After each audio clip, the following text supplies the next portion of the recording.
Hi everyone, welcome to Moonstone Makes. My name is Tommy. Thank you for joining me. Today is a very lovely, sunny, bright, and super cold Monday here on the Northern California coast where I'm coming to you from. And today I'm going to talk to you about some knitting because I have been doing some knitting and it has been a pretty long time since my last completely knitting video. So here it is. I think my mojo's coming back. If you've been watching my other videos that are kind of non-knitting, you might know that my knitting mojo has been super down probably since the summertime, but it is definitely coming back since fall started. I have been knitting a lot, so we're going to talk about that stuff today. The first thing that I have to share with you is my finished object, which if you've only been sticking to my strictly knitting videos, you haven't even seen before. It's a sweater that I mostly knit in the month of October as a part of my knitting reading challenge I set upon myself. If you haven't seen the vlogs dedicated to this sweater and my October reads, I will link to them up here. But this is my finished sweater. I finished it like a week into November, and it's the Chartreuse Cardigan by Amy Loudon, who is the Little Tailoress. I still don't even know if I'm saying the name correctly because while I said I was going to look it up before I actually officially talked about it in a podcast, I never actually did. So I don't know if it's Chartreuse or something else. I'm pretty sure it's French. Don't know. But this is the cardigan and it's lovely and I love it. So the yarn that I used was Brooklyn Tweed Shelter, which is the worsted weight Brooklyn Tweed. It's a woolen spun 100% Columbia wool, I believe. It's in the Long Johns colorway, which is a really great kind of jewel-toned deep red. And I really like this shade of red. The sweater itself is a top-down set-in sleeve cardigan. It's got a V-neck and the button bands are knit along with the sweater so that you just knit down and when you're done there's nothing to pick up and do. It's got these balloon sleeves, which I really like. The sleeves, as with any set-in sleeve of this style, you pick up stitches at the armholes, you do short row shaping for the sleeve caps, and then the sleeve is just knit straight down the whole way without any sleeve shaping, and then with a couple rows of rapid decreases at the end, and then the cuff. I really like that style of sleeve these days, and I'm very happy this one had it and I didn't have to adjust anything to make it have it. I altered this sweater just a teeny bit. I added length, which it's written into the pattern very easily where to add length if you want to add it. There's no waist shaping, so it's just knit extra inches until you're done, and that's what I did. The most major modification I made to this sweater was that I knit the sleeve a different size than the rest of the sweater. So for the sweater itself, I knit the second smallest size, but for the sleeves, I started the sleeve originally in the size that it was intended, but then realized that the sleeve was going to come out a little too baggy for my taste. So I ripped it out and I re-picked up for the smallest size sleeve, which was pretty easy to do. It took a little bit of finagling and a little bit of math to adjust the numbers, but I got it fine and I think the sleeves look really great and I'm really happy I did that because the sleeves are perfect. They're not too baggy and they have that beautiful balloon shaping at the end that I really like. This sweater is super cozy and super warm. It calls for buttons. There are buttonholes added to the button band, but I have not added any buttons yet. I kind of typically really like coconut shell buttons. Those are like my favorite kinds of buttons. So if I add buttons to this sweater, I will be doing coconut shell buttons, but I don't know if I actually will because I don't tend to ever button up my sweaters. But maybe. I think it'd be cool. I think they would look nice, but I'm lazy, so we'll see. The yarn that I used for this sweater is a second generation yarn, which means that it's been knit into one previous sweater. So the previous sweater that this yarn used to be was the, what was it called? The Spiral Sweater by Regina Weiss. And that was a really beautiful crocheted sweater. And I really loved it. But this yarn just wasn't strong enough for it. I don't think this is great yarn for crochet, at least for a crochet sweater, because it did rip in places and it just wasn't solid enough. And so I ripped it out and that yarn's been waiting for its next project. And this was it and I love it for it. I still do have quite a bit of yarn left over. Maybe, it's all in bits and pieces, but I think it totals probably 2 to 3 skeins. So that is now back in my stash. We'll see what happens with that yarn. I don't know. But I love this sweater. I'm super happy with how it came out. I'm very happy I made it. I love it. Immediately after I finished this sweater, I cast on my next sweater, which I had been kind of planning since last month. And it's so great. It's the Pressed Flowers cardigan by Amy Christophers. And it's wonderful. It is so much fun to knit. I'm having so much fun with it. So here's my progress so far. This is a bottom-up drop shoulder cardigan. And it's color work, but it's slip stitch color work as opposed to stranded color work. So I am using 2 different yarns, but every row you're only holding one single yarn at a time. And the brown is my main color, and this really dark purple is my contrast color. If you can see, the main fabric between the crosses is kind of almost like a waffle stitch, and it alternates between the main color and that contrast color. And I am just having so much fun knitting this, and it is so pretty, and I love how it's coming out, and I'm stoked. So the yarns that I'm using are kind of all over the place. That's very me, isn't it? So I'm using Elsa wool, which has my hair on it. So here is the cake of the main color yarn that I'm using right now. This is a sport weight Cormo yarn. It's non-superwash and it's in a natural colorway. It's undyed. And Elsa wool is just completely beautiful. It's such good yarn. It's woolen spun, and it's this like super soft, buttery kind of soft non-superwash yarn, and I just adore it. I love this yarn so much. So this is my main color, but I have a weird sweater quantity of this in my stash, so I only have the 1 skein of this darker color. The rest of the yarn that I have in that same exact yarn are all different colors. So this is what I have right here. So this is what I'm on right now, and kind of the idea is that I'm going to gradiate the main color like this. I'm going to work in this darkest color for a little while, and then I think I'm going to kind of fade out. I'm going to kind of alternate colors from here to here once I get to the switching point, and then the bulk of the length of the cardigan is going to be in this medium gray-brown, and then this will be kind of up here, kind of mostly up at the shoulders. And then I'm going to do the same thing with the sleeves. I'm going to match the gradient of the main color, whatever. So it's all the same yarn, it's just in different shades, and it's beautiful. I'm super duper in love with this yarn. Now for the contrast color, this is a sport weight pattern, and that yarn is sport weight. This yarn is lace weight, but what I'm doing is I'm holding it double with itself to create what I want gauge-wise. So this is Blue Moon Fiber Arts Lacy, and it's 100% merino wool, and it's in the colorway of Valkyrie. It's the Valkyrie colorway. So it's really dark purples, but it's variegated with these like browns and lighter purples. And it's looking great with the dark color right now. It's not a huge contrast, and I really like it. So it'll just pop even more when I get to the lighter and the lighter colors of the main color.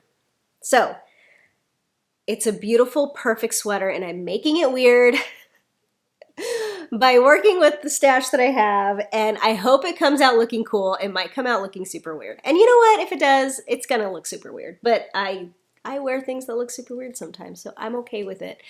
But I love how it's coming out so far. It's so freaking pretty, and it's so fun to knit. This slip stitch pattern is really fun. There's like nothing annoying about it, nothing tedious about it. I just love it. So the sweater itself is a bottom-up drop shoulder sweater.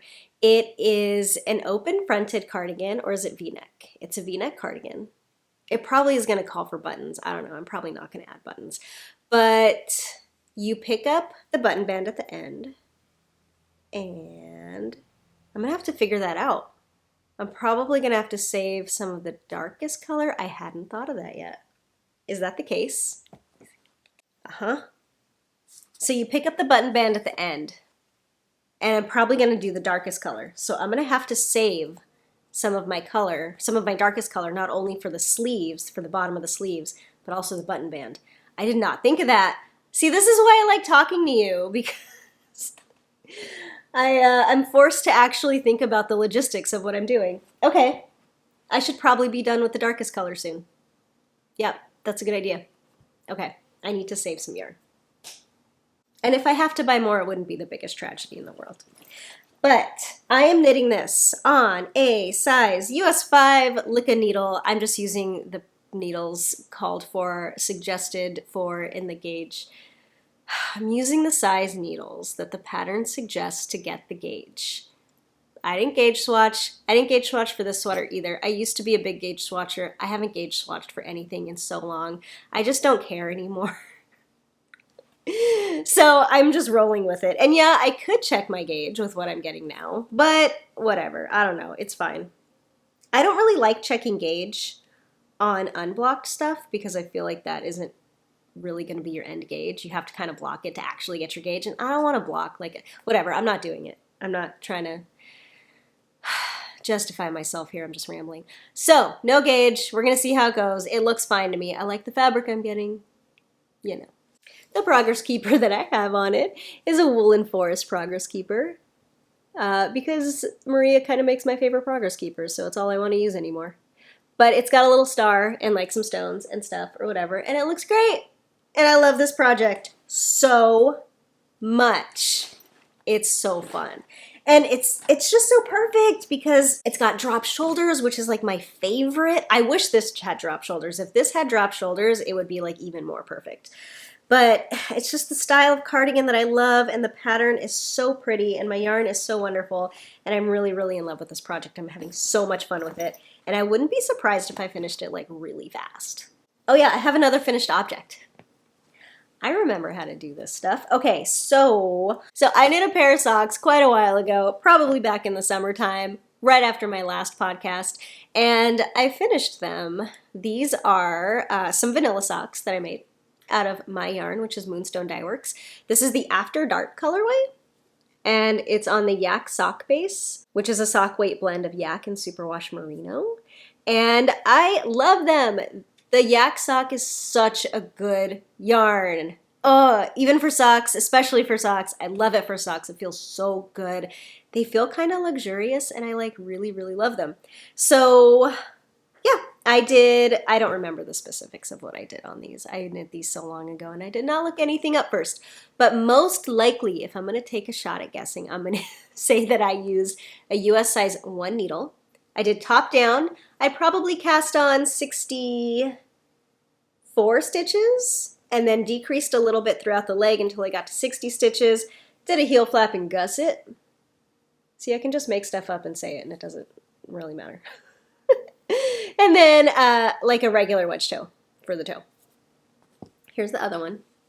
I really, really like wearing these socks. I've worn them a few times, and this yarn is just so good. It feels really good on my foot. It's like almost drastically better than regular, like just 100% wool socks. It's so good. It feels so good. There are people who like really love cashmere in their sock yarn, right? I've never really been that much into cashmere, but this yak, oh, I get it. It's like kind of luxurious. It just feels really, really good wearing these on my feet. Okay, so these are my socks. This is the After Dark colorway, and I like them. They feel good, and they're pretty. Okay. Now, my final thing that I've been working on is another pair of socks in another Moonstone Dyeworks yarn. This is this Handmade Life bag. What is in here? There were broken up dried leaves in here. That makes sense. There's just little dried leaves. It's an autumnal bag. Of course there's dried leaves in there. So I'm knitting a pair of shorty socks, which is something I don't do that much of. I think I got the idea to knit shorty socks in the summertime because I wanted just something to slip on in the house and when it was warm. And now, of course, it's like deep into fall. So, but this is the first sock. It's all done. This one I can tell you what I did because I just started the second one. I cast on top down using a German twisted cast on, which is like what I do for everything. I cast on 62 stitches. I cast on 60 stitches. I did a 1x1 ribbing for the cuff. And then I just went straight into my heel flap. So it's a slip stitch heel flap and gusset like I always do. And then there's the foot, regular wedge toe, And that's what it is. That's my sock. That's my shorty sock. Here's the other one so far. I just started on the slip stitch heel flap. So the yarn is Moonstone Dyeworks again. This is my Merino sock base. So this is a superwash Merino nylon blend. It's a 2-ply sock weight. It's that one. And this is the Piranesi colorway. I really like this yarn a lot. This colorway is kind of special to me. I really like it. It's these like deep blues and golden tones. And it was named after a book that is like one of my favorite books that I've read this year called Piranesi by Susanna Clarke. It's a wonderful book. It's magical and weird and kind of dark academia-ish. And the imagery is beautiful. It's about a man named Piranesi who lives in a house that contains the sea.